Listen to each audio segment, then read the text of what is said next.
How to Garden. Today we're going to cover a basic, and that is seed starting mixes. Now you can go out and you can buy really fancy mixes that are rather expensive, or you can make your own, which is rather inexpensive.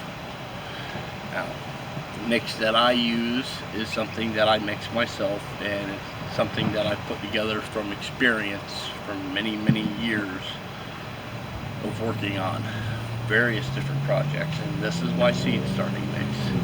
It's nice, it's rich, it holds water really well, it's got some good nutrients to it. Well, what this seed starting mix isn't terribly complicated. So before I get into what this is, I'm going to give you some warnings about some of the things that I've been seeing that's becoming more and more common on the market. When you go out and you buy yourself your little greenhouses with the starter tray in it, or when you're buying smaller things, nowadays they'll come with these little pellets in them. What those little pellets is either compressed peat moss or compressed coco coir, 100% compressed. Add a little bit of water to it and it expands up, and you got enough for an individual small pot or a starter cell. It's not bad, but the problem is it's not good either. Because it's 100% either peat moss or coco coir being more common now, it doesn't really have any nutrient value to it, and it holds entirely too much water, and you'll often get a root rot problem. So that's something you need to mitigate, and when you're out buying this stuff, don't waste your money buying those. I bought some a couple years ago just because I needed something, and I needed it in a pinch. I couldn't get any good seed starting mix, and all of my seed trays had accidentally been run over by a lawnmower. And here in Florida, our main vegetable season is in fall, and big stores, they don't have the same thing in the fall that they have in the spring. It's the only options I had. So I went ahead and I bought 2 or 3 of them, and they had the pellets in them. I had an 80% germination rate, which is about the same. And then I had 100% of everything that germinated die due to root rot. I could not regulate amount of moisture in it at all. It was either too wet or too dry, and there was just no way of having that happy medium. Among other problems that happened to occur that year, that was the big one, and I basically wasn't able to get a reasonable vegetable garden that year because it was bad. Now, there are mixes out there that you can buy that are specifically for seed starting, and they're pretty nice, and other ones are just entirely too expensive. And I really don't recommend buying the expensive ones or the seed mixes themselves, because most of them are 100% peat moss. And no, the peat moss works pretty good. It still has the same type of problem that the coco coir does. It either doesn't hold the water, or it holds too much water. Now, peat moss in general is good once it's broke in, but when it's new, it's hydrophobic, and then it sucks up too much water.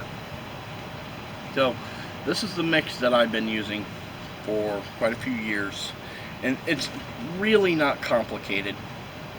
There are 2 different ways I go about mixing it, and that's really determined on exactly what is going on with what I can get at the time.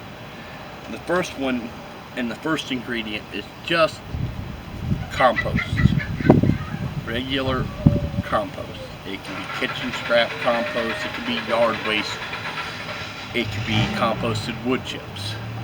This has mostly composted wood chips in it. In a pinch, you can purchase something that's relatively cheap for that, and that's just your basic topsoil or garden soil. Now, it's a good idea to run it through a screen to get rid of anything that's chunky in it, but it's not 100% necessary.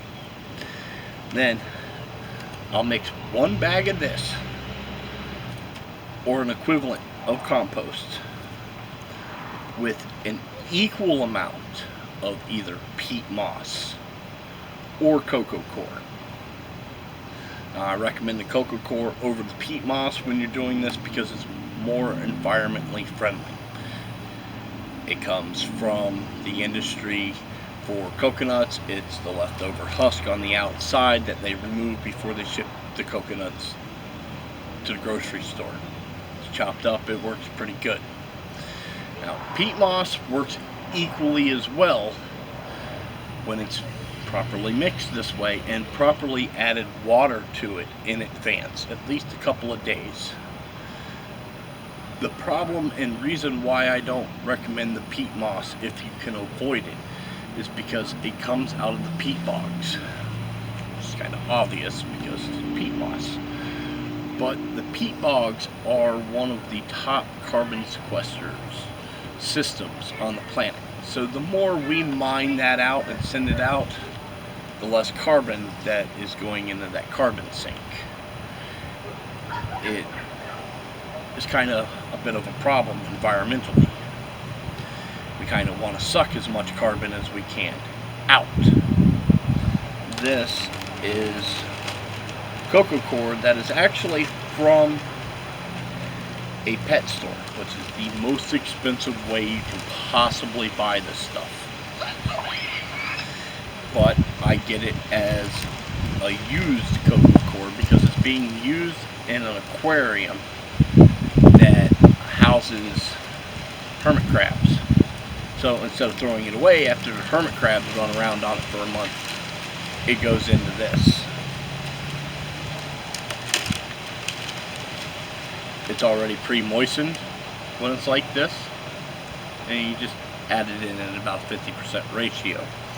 When you get the blocks, the best thing to do is to take, if it's a small block, put it in a 5-gallon bucket, add water until it fully expands, and let it sit overnight.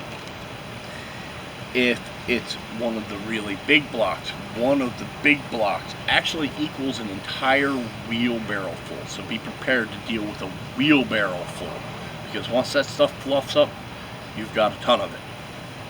So have bags, buckets, something on hand so that you can keep that separated. So my recommendation is 50% compost and 50% ground coco coir for a seed starting mix. Don't add any fertilizers, don't add any sand, don't add perlite or vermilite. If you want to make a potting soil, that's where you go ahead and you add other things. But as a seed starting mix, 50% compost, 50% coco coir or peat moss. I recommend the coco coir better. Alright, so this is my mix right here. This really dark chunky stuff, that's the compost.